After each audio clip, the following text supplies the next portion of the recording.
El diario de Isabela estaba ahí, un objeto de piel curtida y páginas amarillentas, un cofre de secretos a punto de ser abierto. Durante 20 años había yacido en el fondo de un pozo, hueco y silencioso, escondiendo la verdad bajo el agua y la tierra. Ahora, sacado a la luz por un capricho del destino, revela más que la simple historia de una joven desaparecida. Desentierra el corazón oscuro de una familia, un secreto macabro enraizado en una fe distorsionada y en la violencia. Cada línea escrita con una caligrafía desesperada, cada símbolo garabateado con tinta corrida, nos invita a seguir un camino que pocos se atreverían a andar.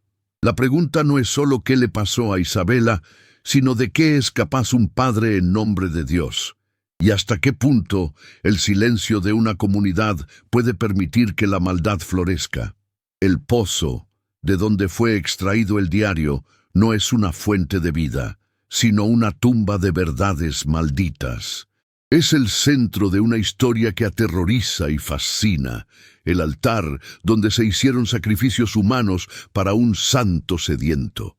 Isabela, la voz que nos guía a través de las páginas, pintó un retrato aterrador de su padre, Eliseo Castañeda, un hombre de fe fanática que transformó la casa familiar en una cámara de los horrores. Sus palabras nos arrastran a un laberinto de rituales, leyendas y mentiras que resuenan a través de las décadas. El diario es un llamado, una prueba innegable de que la historia oficial, la que la policía aceptó hace 20 años, es una farsa cuidadosamente construida. Y, ahora, la verdad clama por ser escuchada. Este es un clavado en un pasado que se niega a morir. El hallazgo del diario es el primer paso en un peligroso viaje en el que los límites entre la razón y lo sobrenatural se desdibujan. La historia de Isabela no es solo un relato de horror, es un estudio sobre la corrupción de la fe, el peso del secreto y la fragilidad de la justicia. ¿Qué hay en esas páginas que fue capaz de permanecer oculto por tanto tiempo? ¿Qué guardaron el agua y la tierra del pozo, protegiendo un secreto que ahora se convierte en un grito de justicia? Prepárense, porque lo que está a punto de ser revelado desafiará todo lo que creen saber sobre la naturaleza humana y la maldad que puede esconderse en nombre de una creencia. La encargada de desentrañar lo que la historia oficial esconde es Elena Soto, una mujer de 35 años cuya vida está dedicada a desenterrar verdades sepultadas. Historiadora y archivista, es más que una simple guardiana de registros antiguos. Es una investigadora del alma de su tierra. Su familia, de origen humilde, le enseñó el valor de la perseverancia y la importancia de dar voz a quienes fueron silenciados. Elena construyó su reputación con base en una metodología rigurosa, combinando el escepticismo de una científica con la sensibilidad de quien entiende que detrás de cada documento hay una vida. Su enfoque es meticuloso y se adentra en los detalles minúsculos que otros ignoran, buscando conexiones entre hechos y leyendas. Su mente, afilada y resiliente, es la herramienta perfecta para la tarea que el destino acaba de poner en sus manos. Inicialmente, el diario de Isabela Castañeda llegó a ella como un objeto más para catalogar, una reliquia histórica con potencial para un ensayo académico. Sin embargo, a medida que las palabras de Isabela se desdoblaban en las páginas mohosas, la curiosidad profesional de Elena se transformó en una profunda conexión humana. Se vio transportada a la vida opresiva y solitaria de la joven, sintiendo la angustia de sus días y el miedo de sus noches.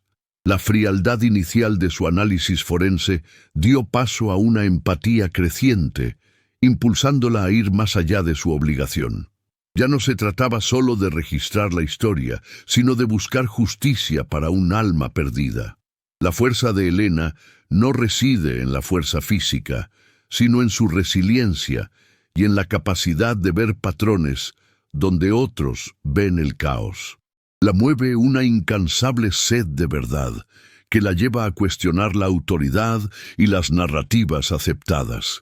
La valentía de una mujer que se atreve a desenterrar secretos de una sociedad conservadora y patriarcal en una época en la que la palabra de una mujer era fácilmente desestimada, es lo que la convierte en la protagonista ideal para esta historia. Es la luz que ilumina el pozo de oscuridad que fue la vida de Isabela y al mismo tiempo la esperanza de que, incluso después de décadas, el mal pueda ser expuesto y la verdad, por fin, prevalezca. El pasado guarda historias que pueden cambiar todo lo que sabemos. Por eso, cada detalle hace la diferencia. Si quieres estar al tanto de las próximas revelaciones, suscríbete. A propósito, cuéntanos, ¿desde dónde nos acompañas en esta búsqueda de los secretos del pasado? La historia que Elena desvela tiene como telón de fondo el año 1907, un periodo de paz engañosa bajo el porfiriato en el que la insatisfacción social bullía silenciosamente, como lava subterránea a punto de estallar en la inminente Revolución Mexicana. La región de Jalisco, en el corazón de la Sierra Madre Occidental, era la cuna de una vida rural aislada y profundamente arraigada en tradiciones seculares. Las comunidades, distantes de los centros de poder, vivían bajo un código de conducta propio, donde la ley a menudo era reemplazada por la palabra de Dios y por el folclore. El silencio de las montañas parecía proteger secretos ancestrales y la vastedad del paisaje hacía que cualquier grito se perdiera en el eco del tiempo.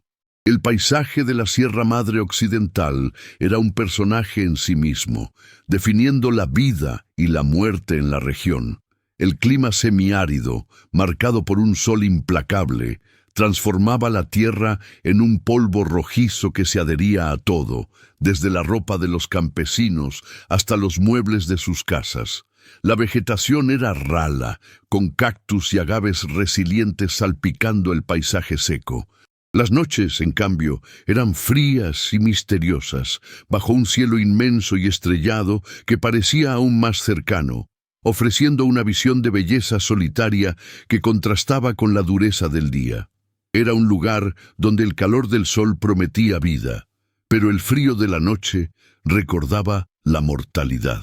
En ese escenario, la familia Castañeda vivía en su hacienda aislada, dedicada a la cría de ganado y al cultivo del agave, la planta que es el alma del tequila. La propiedad era una fortaleza particular, con poca o ninguna interacción con los vecinos. Este aislamiento no era solo geográfico, sino una elección de vida, impulsada por el patriarca, Eliseo Castañeda. La vida en la hacienda era dictada por el ritmo de la naturaleza y las órdenes del padre, con el sonido del viento seco susurrando entre los cactos y la campana lejana de una iglesia en el valle, que parecía más un recordatorio del mundo exterior que una conexión con él. A pesar del aislamiento, la influencia de San Juan de los Lagos, un importante centro de peregrinación religiosa a una distancia considerable, se hacía sentir. La fe católica permeaba la vida local de forma profunda, moldeando la moral y las costumbres. La imagen de la Virgen de San Juan de los Lagos, con su manto de devoción y su estatus de protectora, era omnipresente. Pero para los Castañeda, esta fe tomó un camino oscuro, distorsionando lo que debería ser salvación en justificación para la violencia. La religión popular y el folclore local se mezclaban en la mente de Eliseo, creando una peligrosa teología particular que se reflejaría en los rituales macabros descritos por Isabela. El aislamiento geográfico de la hacienda era el terreno perfecto para que los secretos florecieran, lejos de miradas curiosas y de la autoridad de la ley.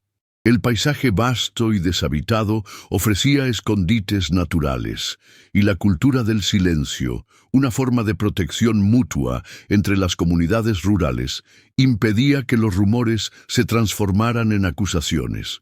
El polvo que se levantaba bajo los cascos del ganado y el olor dulzón y fermentado del agave eran las únicas señales de vida en un escenario que, de otra forma, parecía estático. La ausencia de vigilancia transformó la hacienda de los Castañeda en un mundo aparte, un reino particular donde las reglas de Dios y de los hombres no parecían aplicarse. La descripción de Isabela sobre la vida en la hacienda, ahora revelada en su diario, contrasta con la visión idealizada de una vida rural pacífica. Ella narra una existencia sofocante, marcada por la opresión de su padre y por el peso de la soledad. La voz de la joven, aprisionada durante 20 años en las páginas amarillentas, ahora emerge para contar una historia de terror que sucede a plena luz del día, bajo el sol implacable de Jalisco. Las sombras duras que el sol crea al mediodía son un reflejo visual de la rigidez y crueldad del patriarca Eliseo, cuya fe era tan implacable como el clima de la región. El sonido del viento seco, el crujir de la bomba de agua y el susurro del monte son los elementos auditivos de una vida que era, en su mayor parte, silenciosa. El silencio, en la hacienda de los Castañeda, era opresivo, una capa que escondía el terror. Solo la campana lejana de la iglesia, haciendo eco por el valle, servía como un recordatorio sutil de que, en algún lugar, había una comunidad de personas con una fe más tradicional. Para Isabela, sin embargo, esa campana debía sonar como una ironía cruel, ya que la fe en su propia casa era una fuerza de destrucción y no de salvación. El ambiente es descrito de forma sensorial, un clavado en la experiencia de vivir en ese lugar y tiempo. El olor a tierra seca y a polvo mezclado con el aroma dulce del agave, el tacto del polvo que se adhiere a la piel y el calor implacable del sol. Estos detalles tangibles crean la atmósfera, haciendo que la lectura del diario de Isabela sea más que un relato. Es una inmersión completa en un mundo que era, al mismo tiempo, bello y brutal. Es en este mundo de contrastes que la tragedia se desenvuelve. La etapa prerrevolucionaria, con su tensión subyacente, también contribuyó a la naturaleza del crimen. La inestabilidad social y la corrupción de la policía local, que fácilmente atribuía las desapariciones a fugas o secuestros, crearon el ambiente perfecto para que un crimen brutal pudiera ser encubierto. La ley, para muchos, era una entidad distante e ineficaz, y la palabra del patriarca de una familia era más fuerte que la de cualquier autoridad. El diario de Isabela es la prueba de que para los Castañeda, la justicia humana no importaba. La única ley era la de Eliseo, y la única verdad, la que él creaba en su mente enfermiza. Con el diario de Isabela en las manos, la primera acción de Elena Soto fue visitar la hacienda Castañeda, el epicentro de la tragedia. La propiedad rural, ahora bajo el cuidado del nieto de Eliseo, Miguel Castañeda, parecía un fantasma del pasado, con el mismo polvo rojizo, los mismos agaves secos y el silencio opresivo que Isabela había descrito. Elena, con su postura calma y profesional, se presentó a Miguel, explicando que estaba ahí para catalogar la historia local y que el diario recién hallado era una pieza clave para la investigación. Miguel, un hombre de 50 años, callado y de semblante amargado, la recibió con desconfianza, una barrera sutil que Elena reconoció de inmediato como el temor a un secreto. El intercambio de miradas entre ellos fue un duelo silencioso entre la curiosidad de Elena y la lealtad de Miguel al legado de su familia. La negativa de Miguel a cooperar plenamente no detuvo a Elena. Ella se movió a la ciudad más cercana, donde los archivos históricos y los relatos de los habitantes más ancianos podrían llenar las lagunas del diario. La biblioteca municipal, un edificio viejo y polvoriento, se convirtió en su refugio. Ahí se sumergió en periódicos de la época buscando menciones a desapariciones o incidentes en la región de 1907. Lo que encontró fue vago. Menciones esporádicas a muchachas que huyeron con forasteros o secuestros por bandidos. Explicaciones convenientes que la policía de la época había aceptado sin cuestionar. Elena sabía que las líneas entre la verdad y la conveniencia eran tenues, y la facilidad con la que esos casos fueron archivados solo aumentaba su sospecha de que había algo más detrás de las desapariciones. Entre los periódicos encontró un relato intrigante, una pequeña nota sobre un santo sediento, adorado en algunas comunidades rurales, que, según la leyenda, exigía sacrificios a cambio de lluvia para la cosecha. La noticia era tratada como un folclore bizarro, pero para Elena se conectó de inmediato a los escritos de Isabela. El diario hablaba de la obsesión de Eliseo con la sequía, y de cómo él prometía purificar la tierra con el perdón divino. La historiadora percibió que la creencia distorsionada de Eliseo no era un delirio aislado, sino una apropiación macabra de una leyenda local, un fanatismo folclórico que el patriarca usaba para justificar sus actos. Elena entonces buscó las voces del pasado, los habitantes más viejos que pudieran haber convivido con la familia Castañeda. Encontró a don Fausto, un octogenario con la memoria afilada, que se acordaba de la reputación de Eliseo. Era un hombre de Dios, pero de un Dios que solo él conocía, dijo don Fausto, con la voz ronca por el tiempo. El viejo describió a Eliseo como un hombre severo y silencioso, que rara vez dejaba la propiedad y que parecía tener un fervor religioso diferente, más oscuro. Se acordaba de rumores en la comunidad sobre el pozo de la suerte, donde Eliseo rezaba por lluvia, y de cómo, después de algunas de esas oraciones, la sequía parecía cesar temporalmente. La comunidad veía eso como un milagro, pero ahora, con el diario en mente, Elena veía la historia con otros ojos. La búsqueda de testimonios la llevó a doña Teresa, una señora ciega que, en su juventud, vivió en una hacienda vecina. Ella no veía, pero lo oía todo. Teresa se acordó de los sonidos que venían de la propiedad de los Castañeda en las noches de luna llena. No eran fiestas, no eran rezos. Eran voces de lamento, un llanto que el viento traía. Susurró ella con la voz embargada por el recuerdo. A los ojos de la comunidad, esos lamentos eran atribuidos al viento o a animales nocturnos, pero para doña Teresa eran diferentes. El sonido parecía humano, un grito de dolor ahogado que ella jamás olvidó. Su relato añadió una capa de terror auditivo al misterio, confirmando que los rituales de Eliseo no eran silenciosos, y que alguien lo sabía, aunque no se atreviera a hablar.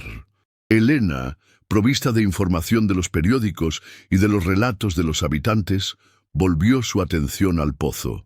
Las descripciones detalladas de Isabela en el diario, con dibujos de símbolos distorsionados y la mención de una cámara secreta, la llevaron a una conclusión perturbadora.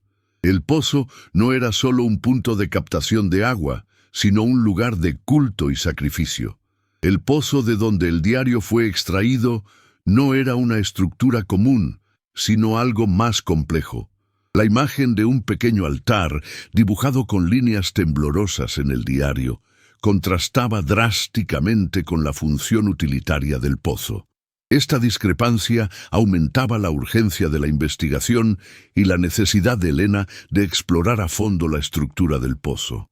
La descripción sensorial del agua del pozo, que Isabela decía que tenía un sabor metálico y dulce, ahora tenía sentido para Elena. El agua estaba contaminada, no solo por minerales, sino por algo más siniestro.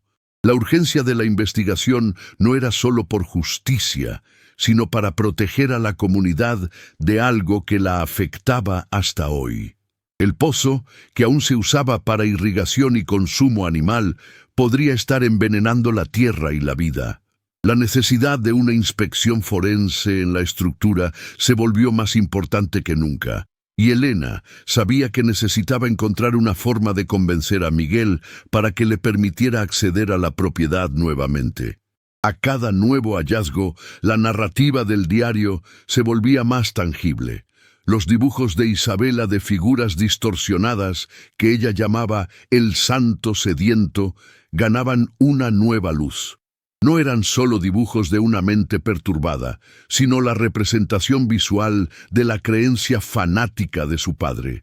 Elena, con su conocimiento en símbolos religiosos, comenzó a descifrarlos, conectándolos a una secta herética local, ya extinta, que creía que la purificación de la tierra exigía el derramamiento de sangre. El diario de Isabela no era solo la historia de una familia, sino una documentación histórica de una secta prohibida, con su último seguidor, Eliseo Castañeda. La presión sobre Elena comenzó a crecer. Sabía que se estaba acercando a una verdad peligrosa, y que el silencio de Miguel no era por vergüenza, sino por miedo.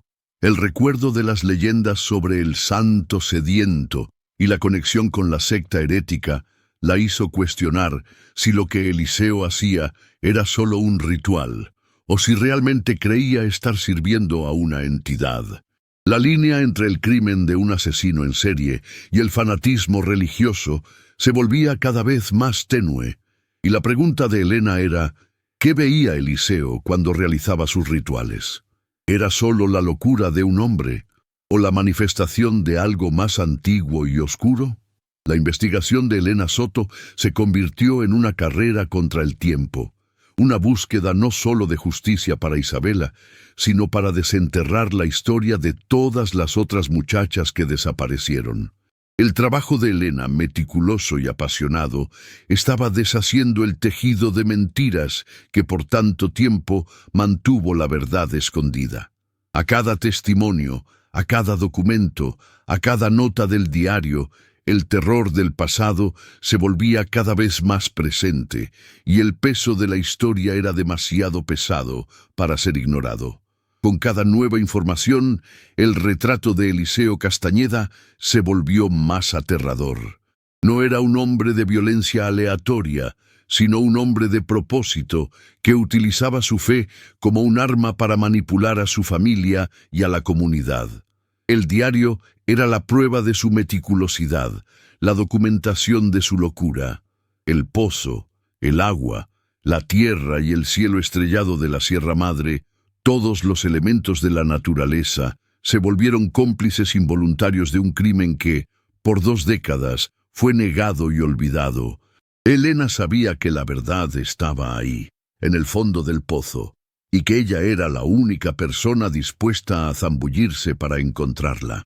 El relato de doña Teresa sobre los lamentos nocturnos fue la prueba final que Elena necesitaba para estar segura de que el diario no era solo un delirio. Era la confirmación de que los rituales descritos por Isabela realmente ocurrieron. El llanto ahogado de una muchacha, el sonido de un sufrimiento que el viento traía, ahora encontraba una voz en la investigación de Elena. Ella sabía que necesitaba ir más allá de los testimonios y de la documentación. Necesitaba pruebas forenses, una inspección en el pozo, una confrontación con Miguel. El tiempo del silencio había acabado. La primera evidencia material que Elena obtuvo fue el propio diario. Lo llevó al laboratorio de un colega, el investigador forense Dr. Santiago, para un análisis más profundo. Santiago examinó las páginas con una lupa, analizando la tinta y el tipo de papel. La caligrafía de Isabela, inicialmente temblorosa, se volvía cada vez más desesperada en las últimas páginas, con los trazos más fuertes, como si la pluma fuera una extensión de su angustia. Lo más chocante fue el análisis químico de la tinta. Santiago identificó rastros de sangre humana mezclada con el pigmento. La tinta, explicó, no había sido comprada, sino hecha en casa. El descubrimiento transformó el diario de una simple reliquia en una prueba forense de un crimen, una pieza de evidencia que clamaba por justicia. El descubrimiento de la sangre en el diario fue un punto de inflexión, pero el diario por sí solo no era suficiente. La mención de Isabela a un pequeño altar dentro del pozo y los dibujos macabros de símbolos religiosos distorsionados que Elena ya había descifrado como parte de una secta herética extinta, la convencieron de que necesitaba una inspección más profunda en la propiedad de los Castañeda. Elena sabía que Miguel no permitiría la entrada de un equipo forense, pero, con la ayuda de Santiago, desarrollaron un plan. Irían a la hacienda, bajo el pretexto de realizar un mapeo geológico para el ayuntamiento, lo que le daría a Elena acceso al pozo para hacer su investigación. La tensión aumentó cuando regresaron a la hacienda. Miguel, con su desconfianza inquebrantable, los observaba de lejos, sus ojos atentos a cada movimiento que hacían. El polvo, el sol abrasador y el silencio opresivo de la propiedad parecían conspirar contra ellos, haciendo la atmósfera aún más pesada. Elena y Santiago se acercaron al pozo, un círculo de piedras cubierto de moho y musgo. La vieja bomba de agua, oxidada y rechinando a cada movimiento, parecía un portal a un pasado sombrío. La visión del pozo, que ya había sido fuente de vida, ahora exhalaba un aura de muerte y de secretos enterrados. Mientras Santiago montaba sus equipos, Elena se agachó para examinar la estructura. Usando una linterna, logró ver la estructura atípica descrita por Isabela en el diario. Había una abertura lateral, escondida bajo el nivel del agua, que llevaba a una cámara. La entrada era estrecha, oscura, y la humedad y el olor a moho eran abrumadores. Elena se sintió como una intrusa en un santuario profano, y el miedo de que Miguel los atrapara aumentó aún más la tensión. Con cautela se movió hacia la entrada, sintiendo el frío húmedo de la cámara contrastar con el calor seco del día.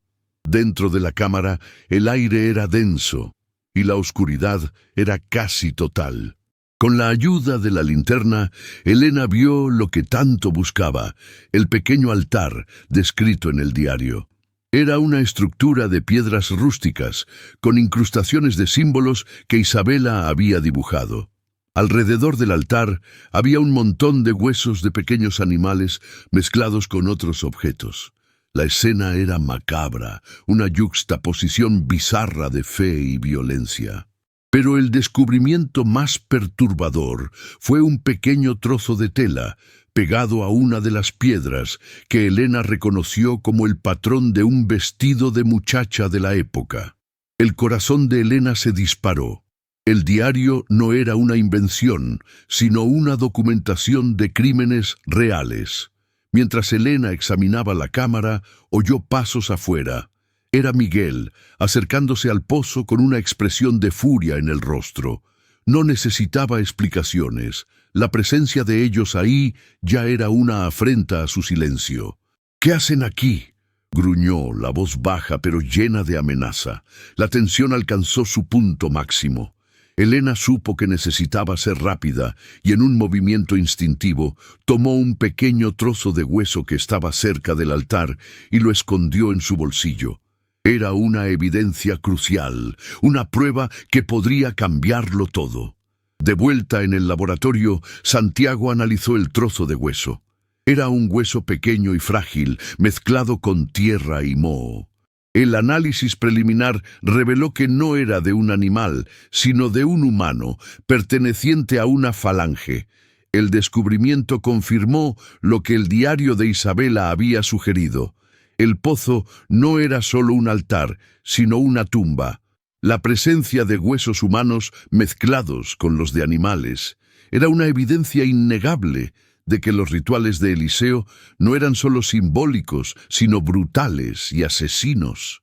El misterio, ahora, era cómo la familia de Miguel, por generaciones, logró mantener un secreto tan terrible.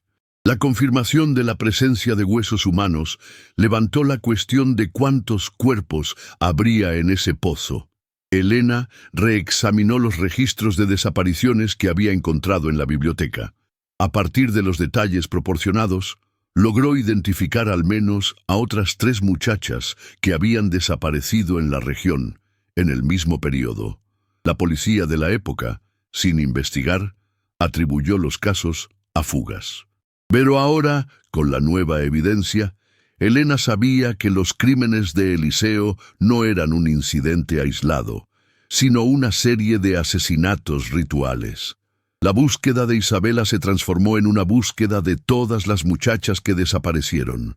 A cada nueva evidencia, la narrativa de Eliseo como un fanático religioso ganaba más peso. Elena encontró en sus archivos antiguos de historia local referencias a símbolos de purificación usados por sectas heréticas que coincidían con los dibujos de Isabela.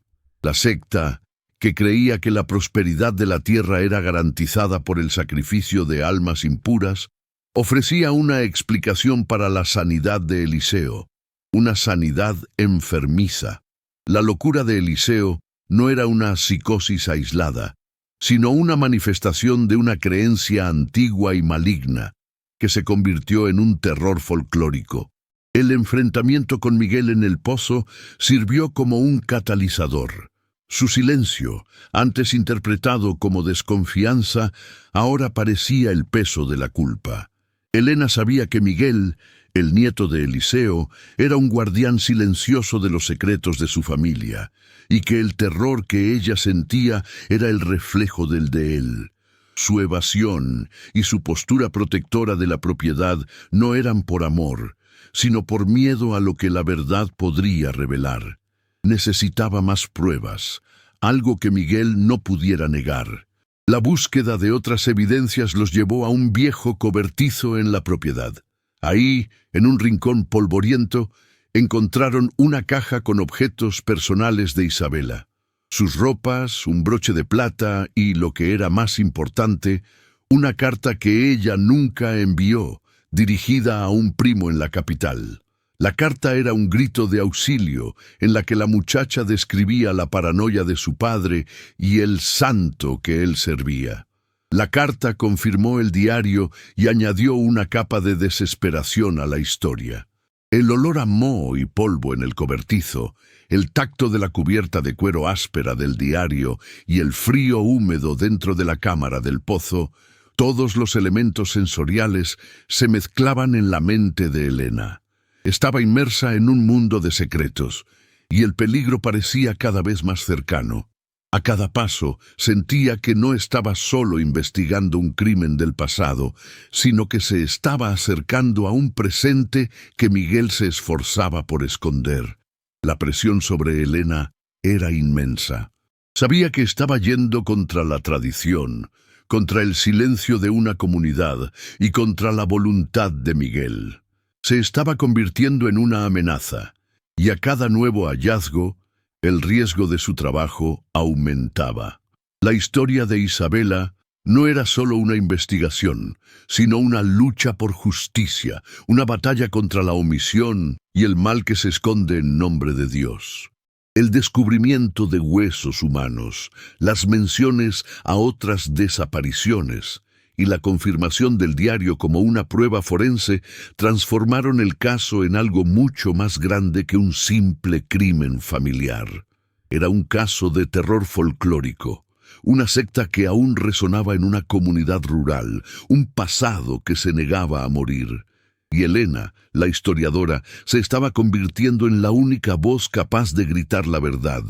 La última página del diario, la más desgastada y con la caligrafía más temblorosa, contenía un dibujo de una flor y una inscripción ilegible. Sin embargo, Elena percibió que el dibujo no era de una flor, sino un mapa, y la inscripción era la ubicación de un cuerpo. La revelación de un mapa en el diario de Isabela hizo la búsqueda de justicia más urgente que nunca, y Elena supo que necesitaba actuar rápido. El descubrimiento de la última página del diario, con el mapa dibujado por Isabela, le dio a Elena la certeza de que la búsqueda de la verdad estaba en un punto de inflexión. La pequeña flor en la esquina de la página, que Elena había descifrado como un mapa estilizado de la hacienda. Apuntaba a un jardín secreto, un lugar que ella no había notado en su primera visita. Armados con el conocimiento de que había un cuerpo enterrado y con la certeza de que el silencio de Miguel era más que desconfianza, Elena y Santiago regresaron a la hacienda bajo la luz polvorienta del atardecer. La tensión era palpable entre ellos. El enfrentamiento con Miguel fue inevitable.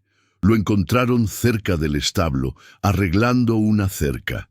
Elena, con la voz firme y decidida, fue directa. Miguel, el diario de tu tía contiene un mapa a donde están enterrados los cuerpos. Encontramos un hueso humano en el pozo. Ya sabemos lo que tu abuelo hizo. La acusación, lanzada al aire seco de Jalisco, hizo eco con la fuerza de un trueno. Miguel, que hasta entonces mantenía una postura de guardián silencioso, se desmoronó. Su fachada de indiferencia se cayó, revelando el peso de la culpa y del miedo que cargaba hace décadas. Ya no podía negar lo que estaba bajo sus pies. Miguel, con los ojos llenos de lágrimas, finalmente confesó. Él no era un monstruo, era un elegido, susurró con la voz embargada. Explicó que su familia, desde el tiempo de su abuelo, creía que Eliseo era un profeta, un intermediario con el santo sediento que prometía la prosperidad de la familia y de la tierra a cambio de ofrendas. Miguel, que había presenciado la locura del abuelo en su infancia, creció creyendo que los sacrificios eran un mal necesario, un secreto de familia que era más importante que la vida de las muchachas que desaparecieron. La confesión de Miguel fue un río de dolor y arrepentimiento. Describió los rituales, la mirada vacía de su abuelo mientras recitaba versos distorsionados de la Biblia, la obediencia ciega de su familia. Habló de cómo el pozo se convirtió en un altar y una tumba, donde los cuerpos eran arrojados después de los rituales. A cada palabra, el retrato de Eliseo como un hombre enfermizo y aterrador se volvía más vivo. Lo que el diario solo había sugerido, Miguel ahora confirmaba con detalles gráficos y emocionales. El mapa de Isabela los llevó a un pequeño jardín de rosas en la parte de atrás de la hacienda, un lugar que Miguel nunca había cuidado. La tierra, que antes era estéril, ahora estaba cubierta de flores, una ironía macabra, como si la vida hubiera nacido de la muerte. Fue ahí, bajo las rosas, que comenzaron a cavar. La tensión se mezclaba con la urgencia. Con cada pala que levantaba la tierra, un peso opresivo se condensaba, y el olor dulzón de las flores se mezclaba con el olor a tierra húmeda. El primer hallazgo fue un par de botones de hueso pegados a un trozo de tela de algodón. Continuaron cavando, y pronto encontraron el primer esqueleto. Era el cuerpo de una muchacha, pequeña y frágil, sus manos y pies atados, enterrada de forma brutal y descuidada. El silencio que siguió fue roto solo por el sonido de la respiración agitada de Miguel y por la voz de Elena, que susurró el nombre de la muchacha desaparecida que ella había encontrado en los archivos. El descubrimiento del cuerpo fue el auge de la emoción. El dolor, la angustia y la sed de justicia de Elena se hicieron una, pero la búsqueda no terminó ahí. La confesión de Miguel indicó que había más de un cuerpo. A medida que continuaron cavando, los cuerpos de otras muchachas fueron encontrados. Cada esqueleto era un recordatorio del terror que Eliseo había infligido y de la complicidad silenciosa de la familia. La revelación de que la familia, incluyendo a Miguel, creía en la locura de Eliseo, era la prueba final del fanatismo que permeaba la propiedad. La visión de los cuerpos, de los botones, del broche y de la rosa transformó la hacienda de un lugar de belleza salvaje en una tumba colectiva.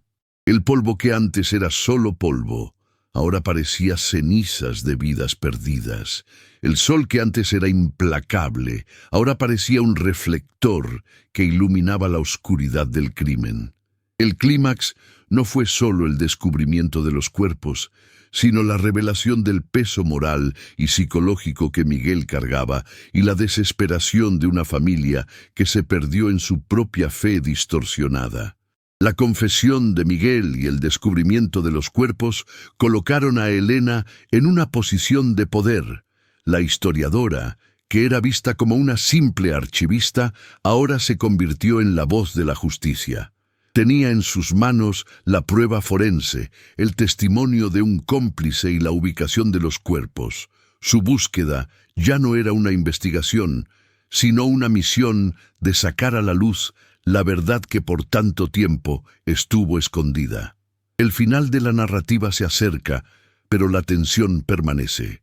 La justicia para las muchachas desaparecidas es inminente, pero el terror de lo que pasó en la hacienda de los Castañeda es algo que permanecerá para siempre en la memoria de la comunidad. La tierra, que antes era considerada bendecida, ahora se vuelve un lugar maldito, un recordatorio de que el mal puede esconderse a plena luz del día, bajo la capa de la fe y de la tradición. El clímax es el punto de no retorno. La verdad fue revelada, el crimen fue expuesto y la vida de Miguel y la historia de su familia nunca más serán las mismas. Elena, la historiadora que se convirtió en investigadora, cumplió su misión, pero el peso de la verdad, de saber lo que pasó en esos días oscuros de 1907, es algo que ella también cargará para siempre. El descubrimiento de Isabela fue el cierre de un ciclo, pero el inicio de una nueva era para la comunidad. La exposición de la verdad en la hacienda de los Castañeda fue un evento que hizo eco por toda la región. Elena, con la ayuda de Santiago, documentó minuciosamente cada hallazgo, desde los restos mortales de las muchachas hasta la confesión de Miguel. La justicia, que en 1907 ignoró las desapariciones, ahora, más de un siglo después, finalmente se haría. La investigación forense confirmó que los huesos pertenecían a Isabela y a las otras jóvenes, trayendo una prueba irrefutable que ni el paso del tiempo ni el silencio de una familia pudieron borrar. La narrativa, que comenzó con el hallazgo de un diario en un pozo, culminó en el descubrimiento de un cementerio secreto. La tierra de la hacienda, que Eliseo creía estar purificando, era en realidad una tumba para las víctimas de su fanatismo. La creencia en un santo sediento y la manipulación de la fe local para justificar la violencia convirtió la historia de Eliseo en un terrible ejemplo de cómo la religión puede ser corrompida. Lo que la comunidad veía como un milagro, en realidad era un crimen. Miguel, sobrecargado por la culpa y por el peso de la historia de su familia, se derrumbó. Su confesión, que fue la clave para la resolución del caso, fue un acto de reparación moral. El secreto que intentó proteger por tanto tiempo, ahora era una herida abierta, y se dio cuenta de que la única forma de liberarse era enfrentando la verdad. Se entregó a la policía, aceptando las consecuencias de su omisión. Su actitud final no lo absuelve, pero muestra que la herencia del mal puede ser rota cuando la verdad es finalmente confrontada. La hacienda, antaño un símbolo de prosperidad y tradición, se volvió un lugar maldito. La comunidad, que antes veneraba el nombre Castañeda, ahora lo asociaba al terror. El pozo, que era una fuente de agua, ahora era visto como un portal al mal. La tierra, que antes era fértil, ahora era considerada una tumba. El paisaje de Jalisco, con su sol implacable y su polvo rojizo, que antes era solo un escenario, ahora era el telón de fondo de una de las historias más sombrías de la región. La perseverancia de Elena Soto, la historiadora que se convirtió en investigadora, fue el hilo conductor de la historia. Su curiosidad insaciable, su dedicación y su capacidad de conectar puntos que nadie más vio, sacaron la verdad a la luz. Ella no solo registró la historia, sino que la cambió, dándole voz a las muchachas que fueron silenciadas por un padre fanático y una comunidad indiferente. Su viaje, que comenzó con la búsqueda de hechos, terminó con la búsqueda de justicia.